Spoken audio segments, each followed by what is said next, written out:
लोग ऐसे बोलते हैं ना कि मैंने इतने इतने बुरे कर्म किए, अब मैं इतने इतने अच्छे कर देता हूँ तो वो क्या कैंसल हो जाएंगे। ऐसा नहीं होता है। इस हिसाब से तो ना, अगर मैंने किसी एक जन का मर्डर कर दिया और 2 बच्चे पैदा कर दिए तो मुझे मर्डर का तो फल नहीं मिलना चाहिए। एक जन जिसको मारा है बदले में मैंने 2 पैदा कर दिए यार। Hello friends, welcome and welcome back to my channel. मैं हूँ भानुप्रिया, लेके आ गई हूँ आप लोगों के लिए episode 12 of the series the law of karma, theory of karma. So फटाफट से हम स्टार्ट करते हैं आज का वीडियो। अगर आपको मेरे वीडियोस अच्छे लगते हैं तो ये रेड सब्सक्राइब बटन और ये बेल आइकन प्रेस करना बिल्कुल मत भूलना, सो दैट मैं जब भी नए वीडियोस डालूं आपको नोटिफिकेशंस मिल जाए। Freedom of action, no freedom to escape reaction. कर्मण्येवाधिकारस्ते मा फलेषु कदाचन। मीनिंग योर अथॉरिटी, योर अधिकार lies only in doing your action but never on the fruits of it। आपका सारा अधिकार पुरुषार्थ पे है, प्रारब्ध पे नहीं। People misinterpret its meaning that you have to labor or do your job and perform your duty without any initiative, any expectation or desire to get in return any fruit, either in terms of money, commodities or service। This interpretation is not correct। ये कह रहे हैं कि लोग इसको ऐसे miss interpret करते हैं कि आपको बस एकदम चुपचाप से क्या मेहनत करते जाना है, गधा मजदूरी करते जाना है। आप स्किल अपना यूज भी कर रहे हो कुछ, तो उसके लिए किसी से पैसे नहीं लेने, सिर्फ सेवा ही करनी है लाइफ में और कुछ काम नहीं करना है, कमाना नहीं है। ऐसा नहीं होता है, ये गलत इंटरप्रिटेशन है। Nobody would like to work without any desire और expectation to get in return anything like emoluments, labor charges, etc. for his work. Only the thieves and such other wrongdoers would do their wrong deeds, thefts, etc. without any desire to get any punishment as a fruit of their wrong deeds। सही बात है, मतलब कोई भी ऐसा दुनिया में इंसान नहीं होगा जो चाहेगा नहीं कि मैं कुछ अगर कर रहा हूँ तो उसको मुझे फल मिले। फॉर एग्जाम्पल, मैं अगर किसी को बेचारे को सर में दर्द हो रहा है, मैं दबा रही हूँ, तो एटलीस्ट मेरी कोई तो इच्छा होगी कि वो मेरी तारीफ ना करे तो एटलीस्ट उसका सर दर्द तो चला जाए। ठीक है, इतनी तो मेरी एक्सपेक्टेशन होगी। तो एक्सपेक्टेशन होना नॉर्मल है। फल की इच्छा नहीं रखना डजंट मीन कि आप कुछ डिजायर मत रखो कि इसमें से ये रिजल्ट आए। ऐसा नहीं है।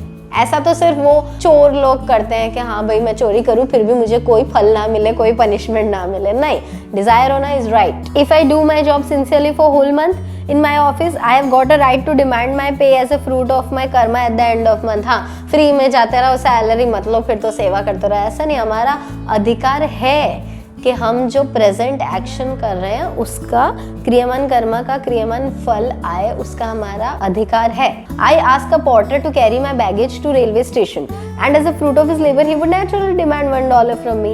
At that time if I give him a long lecture instead of the dollar on the above statement of Gita that his right or adhikar is only to perform his action to labor but he has no claim or right on the fruit of it in the form of dollar, he would at once ask me to read Gita for myself alone after first giving him $1 which is the fruit of his labor। Obviously कि आप next time किसी से काम करवा के वो pizza वाले से पिज्ज़ा मंगवा के फिर पैसे देने की जगह उसको अगर लेक्चर दोगे कि भाई तेरा काम सिर्फ पिज्ज़ा डिलीवर करना था, पैसे मांगना नहीं, तो वो बोलेगा तू पहले पैसे दे दे, उसके बाद गीता साथ में रीड करेंगे। ओके, तो मजाक एक side, the correct interpretation of the above statement in Gita is that you have got the authority in doing your action, that is you are totally competent and independent to do any action you like, but then you have not claim control on the fruit of it। Gita के इस line का मतलब ये नहीं है कि आप कुछ इच्छा मत रखो, ठीक है, कि फल की इच्छा मत रखो। इच्छा रखना इज गुड, बट वो कह रहे हैं कि अथॉरिटी या कंट्रोल या क्लेमिंग जो है वो सिर्फ आपके एक्शन की है आपके पास, कि आप कौन सा एक्शन कर्म परफॉर्म करते हो वो आपके हाथों में है, वो आपके कंट्रोल में है। लेकिन एक बार कर्म कर दिया उसके बाद फल क्या आ रहा है, ठीक है, मैंने वो पहले भी बताया था कि मैंने ना भूल से मैंगो का बीज डाल दिया लेकिन मेरे को तो गुआवा चाहिए, तो प्लीज मैं प्रे करूँ प्लीज मेरे को इसमें से गुआवा दे दो, तो वो पॉसिबल नहीं है। मैंगो का बीज डालना है या गुआवा का बीज डालना है वो मेरे कंट्रोल में है, तो मुझे मेरी बुद्धि यूज करके उसमें जो चाहिए वो डालने का। अगर नहीं डाला तो फिर जो डाला है वही निकलेगा। That means you are not competent enough and you have no power or authority to escape or avoid facing the resultant fruit of your action। You are independent to do any action, of course, at your own cost and risk, but then you must be prepared for the consequences। I'm your guest। On dinner table, you offered me a sumptuous dainty dish containing various items like दूध पाक, pudding, vegetables, cereals, condiments, पापड़। Nice। Okay, ठीक है, मैं आपके घर खाने पे आई हूँ। Okay, और डिनर टेबल पे आपने इतनी सारी टेस्टी टेस्टी खाने की आइटम मेरे लिए सर्व किए. Now it's my duty and responsibility and not yours to see and decide which items are congenial to my health for consumption and which items are injurious to my health which I should not eat. Okay, अब अगर मुझे diabetes है और आपने मेरे लिए बहुत सारी वहाँ चॉकलेट्स और हलवा और मिठाइयाँ और सब रखी है, ठीक है, रसगुल्ले माय फेवरेट रखे हैं, तो it's my duty, it's in my control to decide कि भाई नहीं खाना है या फिर एक ही खाना है क्योंकि मेरे को ये सूट नहीं होगा. एक बार आप खा लिया उसके बाद फिर मेरी क्या तबीयत खराब होती है वो मेरे हाथ में नहीं है. बस बात यही है कि हमें एक्शंस, हमारे सेंसेस को, हमारी इच्छाओं को कंट्रोल करके एक्शंस उस हिसाब से करने हैं कि फल वैसा है जैसा हम चाहते हैं. ठीक है, देखा जाए ना तो फल भी हमारे कंट्रोल में ही है. कैसे? अगर हम कोई पर्टिकुलर फल चाहते हैं तो उसी टाइप का एक्शन करेंगे तो आएगा ना वैसा फल. तो ये ऐसा नहीं है कि फल हमारे कंट्रोल में नहीं. आई तो से कि फल भी हमारे ही कंट्रोल में, बिकॉज वो फल जिस एक्शन से क्रिएट होता है वो हमारे कंट्रोल में है. राइट और not? Comment down. If I go on eating voraciously more and more दूध पाक and beans, you will go on offering only those items more and even more, though overeating them would be injurious and create trouble in my stomach. I am independent to overeat, of course, at my risk and cost any item that I relish more, but then I must be prepared for the consequence thereof. Then thereafter, if I start running frequently towards the toilet due to diarrhea as a result of my overeating, I am only responsible for that and not you. ठीक है, वो तो मेरे को जो भाएगा. मैं ज्यादा रसगुल्ले अगर खा रही हूँ तो आप लोग मुझे ज्यादा वही सर्व करोगे. अरे मैडम को बहुत पसंद है रसगुल्ले, वही दो. ठीक है, फिर बाद में अगर मेरे पेट में दर्द होता है, मुझे डायरिया होता है, तो वो जो टॉयलेट खराब हो रहे हैं उसकी जिम्मेदारी मेरी है, आपकी नहीं. No subtraction of sinful deeds from pious deeds. हाँ, ये बहुत अच्छा पॉइंट है. लोग ऐसे बोलते हैं ना कि मैंने इतने बुरे कर्म किए, अब मैं इतने अच्छे कर देता हूँ तो वो क्या कैंसिल हो जाएंगे. ऐसा नहीं होता है. कोई प्लस माइनस एडिशन डिविजन इधर नहीं होता है.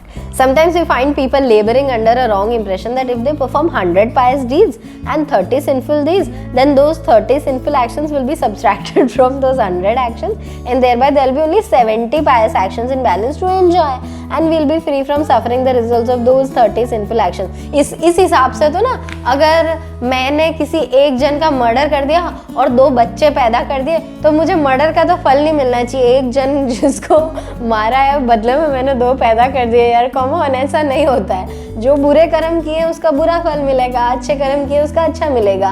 कुछ प्लस माइनस नहीं होगा. ये इंप्रेशन अगर माइंड में हो तो उसको निकाल देना. Body is a necessary instrument for enjoying or suffering the fruits of karma. Happiness is the result of good deeds and miseries are the result of bad deeds, and for enjoying happiness or suffering miseries, you must have a body. Body is the only instrument through which you can enjoy happiness, and for having a body you must go into the womb of a mother and take birth. After enjoying the suffering and exhausting the fruits of happiness or unhappiness, that is prarabdha, in your present birth, you have to immediately leave your body, that means meet death, and go again into the womb of another mother for getting a new body by taking a new birth for enjoying new prarabdha karmas, which are the ripened and matured fruits of your kriyaman and sanchit karmas, ready to give you happiness or unhappiness according to your good or bad actions of your past births. Thus, the procedure of getting a new body called birth and leaving old body called death is inexorably and repeatedly repeated in the beginning of every birth and at the end of every death. And this cycle of birth and death is going on unabatedly, eternally and endlessly, and hence there appears no scope or hope for getting moksha, that is liberation from cycle of birth and death. Okay, body बहुत ज़रूरी है. शरीर हुए बिना, senses हुए बिना हम कोई भी अच्छी चीज़ एंजॉय कैसे करेंगे? हम लाइफ में कुछ भी एंजॉय या सफ़र हमारे सेंसेस के थ्रू ही करते हैं. अपने लव्ड वंस को खो दिया तो हम वो देख के दुख होता है हमें कि यार वो चले गए. किसी ने हमारे साथ बहुत अच्छा किया, कुछ अच्छे वर्ड्स कहे, तारीफ करे, तो वो सुन के अच्छा लगता है. तो हम जो हमारे 5 सेंसेस है वो यूज़ करके ही हम कुछ लाइफ में सफ़र करते हैं या एंजॉय करते हैं. ठीक है, तो ये बॉडी होना बहुत ज़रूरी है. अब बॉडी हमें क्यों देते हैं? ये हमारे प्रारब्ध फुलफिल करने के लिए ही, प्रारब्ध को ख़त्म करने के लिए. हैप्पीनेस या अनहैप्पीनेस जो भी लाइफ में आ रही है वो हमारे प्रारब्ध कर्म के हिसाब से हमें मिलती है. डिसाइड हो जाता है कि ठीक है, मुझे एक बहुत बड़ा सिंगर बनना है इस बर्थ में, तो मुझे ऐसी जगह पे बर्थ मिलेगा कि वहाँ से मेरे लिए सिंगर बनने का रूट बहुत आसान हो.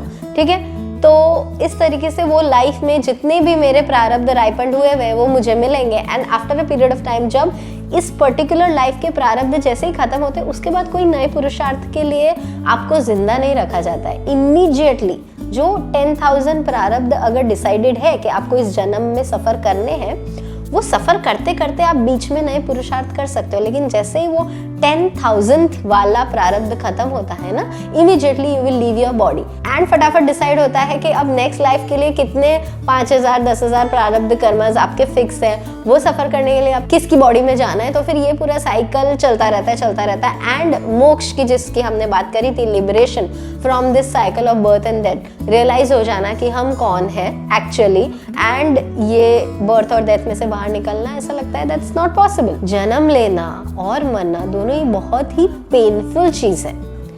9 महीने एक ऐसी कन्फाइंड छोटी जगह पे रहना, बड़ा होना, वो एक पनिशमेंट की तरह फील होता है एक बच्चे को, ऐसा ये ऑथर कह रहे हैं। और जब हम अपनी बॉडी छोड़ते हैं, व्हेन वी डाई, वो प्रोसेस भी बहुत ही पेनफुल और मुश्किल होता है। तो जन्म लेना और मरना दोनों पेनफुल है। बीच की लाइफ बहुत अच्छी है, उसको हम एंजॉय सफ़र दोनों करते हैं, बट ये जो दोनों एक्सट्रीम पॉइंट्स हैं वो बहुत पेनफुल है। Our actions both good and bad are responsible for our bondage and we are pulverized in the cycle of birth and death. That means every action either good or bad is bondage. Okay, हमारा हर एक कर्म जो है वो bondage है, वो attachment है। Of course, good deeds bind us with smooth golden chain in golden cage by giving us happiness, while bad deeds bind us with rough iron chain in an iron cage by giving us miseries in life. But in any case, either in a golden cage or in an iron cage, bondage is bondage, or it does not allow us to be free to acquire moksha, liberation from cycle of birth and death.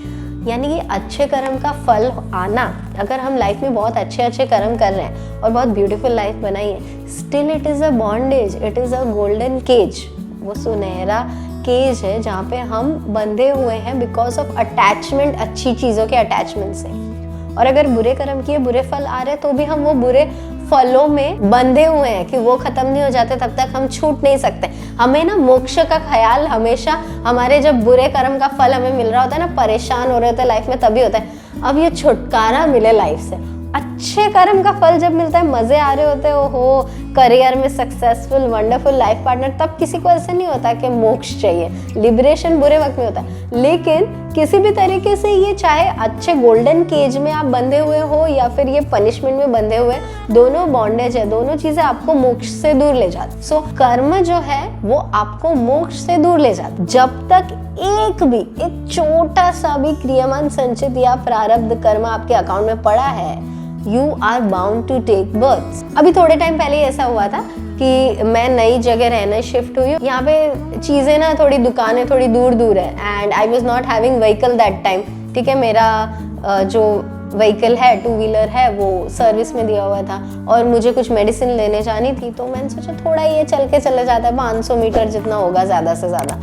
तो मैं चल के जा रही थी, दवाई लेके वापस आ रही थी, लाइक 50% आई होंगी, 200 मीटर जितना आई होंगी, एंड एकदम से बाजू में कोई रिक्शा वाला जा रहा था, उसमें एक लड़की बैठी थी, वो मेरे बाजू में रुके और वो लड़की ने बोला कि मैं आपको छोड़ दूँ आगे। मैंने कहा ये सामने फ्लैट दिख रहा है, यही है मेरा, 200 मीटर है, मैं चल के चली जाऊंगी। शी सेड नहीं क्या हो गया, 200 मीटर है तो भी I will drop you, and genuine से दिख रही थी, सो मैं बैठ गई एंड उन्होंने मुझे बस इतना सा डिस्टेंस कैरी करवा के वहाँ छोड़ दिया, 200 मीटर मुझे चलना नहीं पड़ा। तो मुझे रियलाइज हुआ, मतलब शायद मैंने इतनी सी 200 मीटर जितनी किसी की हेल्प की होगी, वो भी मेरे को रिटर्न आया है आज। सिचुएशन ऐसी क्रिएट हो गई। तो चाहे इतना सा भी आपका कर्म पड़ा होगा ना, उसके लिए भी you will have to take again birth. होता है ना, बहुत छोटे छोटे बच्चे भी एक्सपायर हो जाते हैं, 1 दिन के 2 दिन के, शायद उनका उतना ही कर्म पेंडिंग हो, मे बी।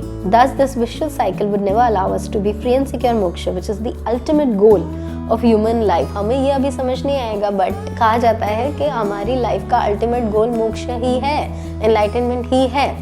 और हम नोइंगली अननोइंगली बार बार ऐसे कर्म करते रहते हैं जो कलेक्ट होते रहते हैं, जो हमें मिलते हैं over a period of time अपने आगे के बर्थ्स में, आगे के जन्मों में। सो इस तरीके से हम इस साइकिल से बाहर आ ही नहीं पाते हैं। Then how to get out of this cycle, then when shall we get moksha, ये पॉइंट हम लेंगे नेक्स्ट एपिसोड में। आज के लिए काफी लंबा हो गया episode, so we will meet in next video. मैं एक्सप्लेन करूंगी आपको कि मोक्ष कैसे लेना है, जरूर आना। देखते हैं कितने व्यूज आते हैं मेरे नेक्स्ट वीडियो पे तो मोक्ष के लिए। अगर मैंने बोला होता ना कि अर्थ और काम को कैसे एंजॉय करना है, तो बहुत सारे व्यूज आते हैं। लेट्स सी मोक्ष में कितने आते हैं। Just kidding, love you guys. Please ऐसे ही मेरे वीडियोस देखते रहो, मेरे चैनल को सपोर्ट करते रहो। I just love when you people comment करना, लाइक करना, शेयर करना, बहुत सारे लोगों के साथ शेयर करना, लोगों को उनके सवालों के जवाब मिलेंगे तो मुझे बहुत सारा पुण्य मिलेगा. So please help me in accumulating this punya karma. Okay, so we will meet in the next video.